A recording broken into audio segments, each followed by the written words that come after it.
अस्सलाम वालेकुम एवरीवन, मैं डॉक्टर बिलाही हूँ और ये वीडियो मैंने CSS के उन बिगिनर्स के लिए बनाई है जिनको कोई आइडिया नहीं है कि CSS होता क्या है या हम स्टार्ट कहाँ से करें, ऑप्शनल सब्जेक्ट कौन से चूज़ करें, कौन सा कम्बिनेशन बहुत बेहतर हो सकता है हमारे एजुकेशनल बैकग्राउंड से लेकर। सबसे पहले तो मैं आपको बताती हूँ कि CSS का इम्तिहान होता क्या है। ये एक मुकाबले का इम्तिहान है जिसके अंदर होती तो ये भी सरकारी नौकरी है, लेकिन बाकी सरकारी नौकरी से ये इसलिए मुख्तलिफ है क्योंकि ये स्टार्ट ही 17th ग्रेड पे होती है और जब ये 17वें ग्रेड से स्टार्ट होती है तो उसके बाद भी जो लोग इस तरह से एलोकेट होते हैं CSS के थ्रू, कम्पिटिटिव एग्जामिनेशंस के थ्रू, उनकी प्रमोशन बाकियों से बहुत जल्दी होती है। खैर, इसके अंदर 12 ग्रुप्स हैं और डिफरेंट क्लास से एलोकेशन होती है और पासिंग परसेंटेज बहुत कम है। अगर आप ये सोचते हैं कि आप एलिजिबल हैं कि नहीं, तो सबसे पहली चीज़ है आपकी एज। अगर आप 21 साल से लेकर 30 साल की उम्र के दरमियान में हैं तो आप ये एग्ज़ाम दे सकते हैं, लेकिन ये एग्ज़ाम देने की एक लिमिट है। 3 बार से ज़्यादा ये एग्ज़ाम नहीं दिया जा सकता। जो लोग गवर्नमेंट ऑफिसर्स हैं उनको 2 साल की एज रिलैक्सेशन दी जाती है, मतलब अगर वो 30 साल की लिमिट क्रॉस कर सके हैं तो वो 32 साल की उम्र तक, 32 ईयर्स तक ये एग्ज़ाम दे सकते हैं। उसके अलावा जो एजुकेशनल रिक्वायरमेंट है इस एग्ज़ाम के लिए, वो आपको पास एक सेकंड डिवीजन की, मिनिमम सेकंड डिवीजन की एक बैचलर्स डिग्री होनी चाहिए। अगर आपके पास ये चीज़ मौजूद है, मतलब अगर आपके पास 3rd डिवीजन की है तो आप नहीं ले सकते, लेकिन अगर आपके पास ये मौजूद है तो आप डेफिनेटली इसके लिए एलिजिबल हैं। डॉक्टर्स के लिए, being a doctor, I know हम लोगों के सामने बहुत सारी डिफिकल्टीज आती हैं बिकॉज जो MBBS है वो एक डबल बैचलर्स होता है और वो डबल बैचलर्स की डिग्री तब तक कंप्लीट नहीं होती जब तक 5 साल पूरे नहीं हो जाते। तो हमारे पास एक और तरीका होता है कि हम 2nd ईयर के बाद BS इंग्लिश का एग्जाम दे सकते हैं, तो हमें BSc की डिग्री मिल जाती है जिसके बाद हम CSS के लिए एलिजिबल हो जाते हैं। खैर, CSS 1200 नंबर का एग्जाम होता है जिसमें 600 मार्क्स होते हैं कंपल्सरी के और 600 मार्क्स होते हैं ऑप्शनल्स के। जो 600 नंबर कंपल्सरी के हैं वो सब्जेक्ट सबके लिए सेम है और उसके अंदर कोई चेंजेस नहीं हो सकती, लेकिन जो ऑप्शनल सब्जेक्ट्स हैं वो सब अपनी मर्जी के अकॉर्डिंग ऑप्ट कर सकते हैं।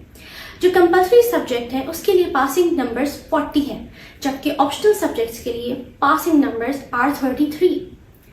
अगर आप इनमें से कोई एक भी सब्जेक्ट फेल करते हैं तो आपने पूरा एग्जाम फेल कर दिया है। कंपल्सरी सब्जेक्ट में सबसे पहले हमारे पास आता है इंग्लिश एसे, उसके बाद आता है प्रेसी एंड कंपोजिशन। एसे का पेपर सबसे ज़्यादा मुश्किल है और 99% लोग इसी में फेल होते हैं। उसके बाद हमारे पास आता है प्रेसी एंड कंपोजिशन। उसके बाद हमारे पास 3 सब्जेक्ट्स का एक ग्रुप आता है जिसमें आता है current affairs, Pakistan affairs and general science and ability. इनको पास करने के लिए आपको कंबाइंड 120 मार्क्स चाहिए। अगर आप 120 से ऊपर स्कोर कर लेते हैं और आप किसी एक सब्जेक्ट में फेल हो जाते हैं तो वो आपका पास कंसिडर होगा। उसके अलावा इस्लामियात है। इस तरह से हमारे कंपल्सरीज खत्म हो जाते हैं। फिर हमारे पास आते हैं ऑप्शनल्स। ऑप्शनल्स में 7 ग्रुप्स हैं और 7 ग्रुप्स में डिफरेंट स्कोरिंग ट्रेंड है और स्कोरिंग ट्रेंड हर कुछ साल बाद बदलता है। अब हम देखते हैं जो हमारे पास सबसे पहला ग्रुप है, उसके अंदर जो सब्जेक्ट है दैट्स अकाउंटेंसी एंड ऑडिटिंग, वो बहुत ज़्यादा स्कोरिंग सब्जेक्ट है। इवन लास्ट ईयर के जितने भी टॉपर्स हैं उन्होंने यही रखा था, लेकिन इसका एक बहुत बड़ा मसला ये है कि जिसकी इसमें हिस्ट्री नहीं है वो ये नहीं रख सकता। एक डॉक्टर नहीं रख सकता, एक केमिकल इंजीनियर, मैकेनिकल इंजीनियर ये नहीं रख सकता। तो जिनका ये बैकग्राउंड है वो लाजमी तौर पर ये सब्जेक्ट रखें। 200 नंबर का है, एक बहुत एरिया कवर हो जाता है आपका ऑप्शनल्स में से।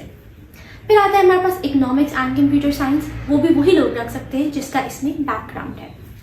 लेकिन जो अगले 2 सब्जेक्ट हैं that's political science and international relations, they are very important क्योंकि मेजॉरिटी लोग वही ऑप्ट करते हैं क्योंकि उनका बैकग्राउंड अकाउंटेंसी ऑडिटिंग का नहीं होता।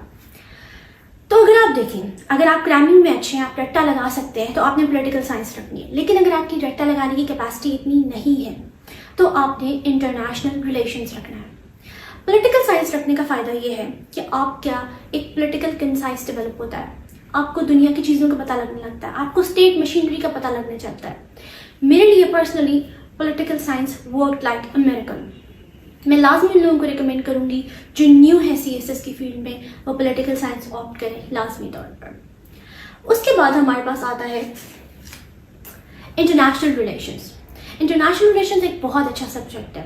इसमें आप दुनिया के बहुत बड़े बड़े इवेंट्स पढ़ सकते हैं और इसको आप साथ कपल कर सकते हैं यूरोपियन हिस्ट्री के या US हिस्ट्री के, क्योंकि इनका काफ़ी हद तक चीज़ें ओवरलैप कर जाती हैं।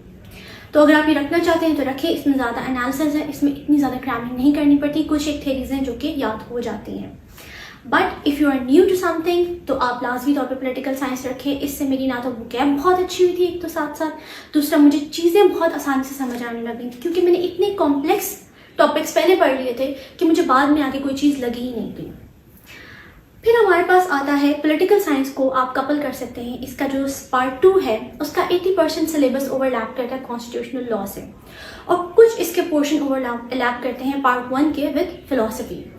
लेकिन फिलॉसफी ज़्यादा स्कोर देता है और जो कॉन्स्टिट्यूशनल लॉ है वो लो स्कोरिंग सब्जेक्ट है। अगर आपके पास टाइम कम रह गया और आपने CSS की अटैम्प्ट देनी है तो आप कॉन्स्टिट्यूशनल लॉ रखें, आपका बहुत ज़्यादा टाइम सेव हो जाएगा if it's coupled with political science.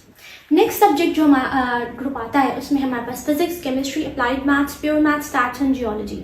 ये वही लोग रखते हैं जिनकी इसमें ऑलरेडी डिग्री होती है, लेकिन मैंने ऐसे लोग भी देखे हैं जिनकी इसमें डिग्री थी और वो फिजिक्स केमिस्ट्री नहीं रख रहे थे बिकॉज ये इतना स्कोर नहीं देता। एक नंबर से आपकी एलोकेशन डिफर करती है, so you have to be very careful. Exam तो आप पास कर जाएंगे, लेकिन अगर आप अपनी मर्जी के ग्रुप में नहीं जाते तो आपकी सारी मेहनत ज़ाया हो जाएगी। उसके बाद आता है group 3 and group 4।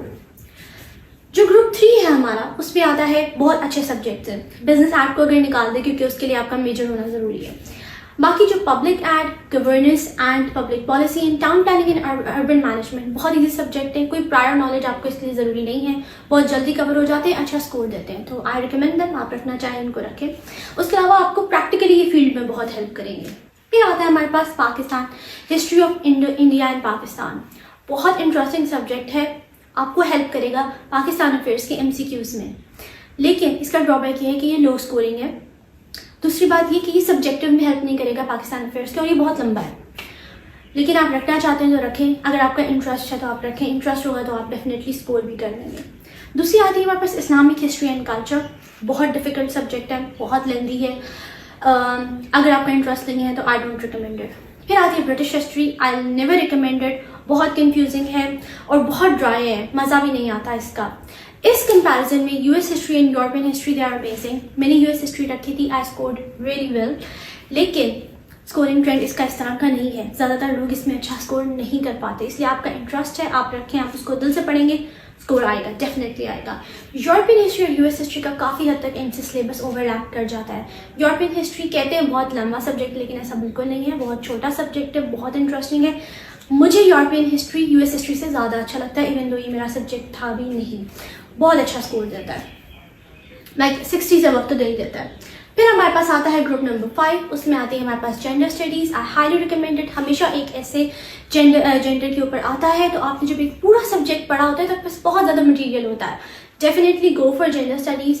Environmental science good, easy subject but it's a bit dry, और स्कोर बस ओके आ जाता है इसके अंदर।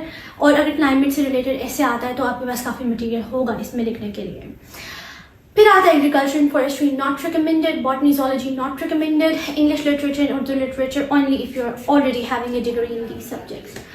फिर हमारे पास आता है जी ग्रुप नंबर 6। ग्रुप नंबर 6 में लॉ है बहुत ज़्यादा, law, constitutional law, international law, mercantile law, Muslim law and jurisprudence, criminology and philosophy. इसमें जो लॉ वाले लोग हैं वो तो कोई भी रख सकते हैं, लेकिन इंटरनेशनल लॉ वाले भी ना रखें। मैंने रखा था, बहुत मुश्किल था, बहुत बुरा स्कोर आता है, इसकी वजह से मेरा सारा मेरिट खराब हुआ था, तो I don't recommend it. Constitutional law low scoring, law okish. और उसके बाद जो क्रिमिनोलॉजी है दैट्स वेरी इंटरेस्टिंग, तो वो लाजमी रखें अगर आपका PSP में इंटरेस्ट है, या नहीं भी इंटरेस्ट तो वैसे भी it's really fun subject, you should go for it. फिर आती है फिलॉसफी, बहुत कॉम्प्लिकेटेड है लेकिन स्कोर अच्छा देती है। अगर आप इसके कॉम्प्लेक्स कॉन्सेप्ट समझ सकते हैं तो रखें, डेफिनेटली रखें। फिर हमारे पास आता है group number 7, that's the last group, और इसके अंदर है journalism and mass communication. I think एक बहुत अच्छा सब्जेक्ट है, तो अगर आपको इंटरेस्ट है तो लाजमी रखें। मैंने ये रखने का सोचा था पर मैंने रखा नहीं। साइकोलॉजी वेरी ड्राई, अगर आप डॉक्टर हैं और आपको लगता है कि साइकोलॉजी आपको हेल्प करेगी इसमें, तो no it's not gonna help, that's completely different. Geography is a good subject, ये आपको हेल्प करेगा। आपकी सेकंड जो जनरल साइंस का पेपर होता है उसके अंदर लाजमी 1-2 क्वेश्चन ज्योग्राफी से आते हैं, उसमें भी हेल्प करेगा, लेकिन वैसे बड़ा मजे का सब्जेक्ट है, तो go for it, easy concept. Then sociology very dry, very boring, not recommended.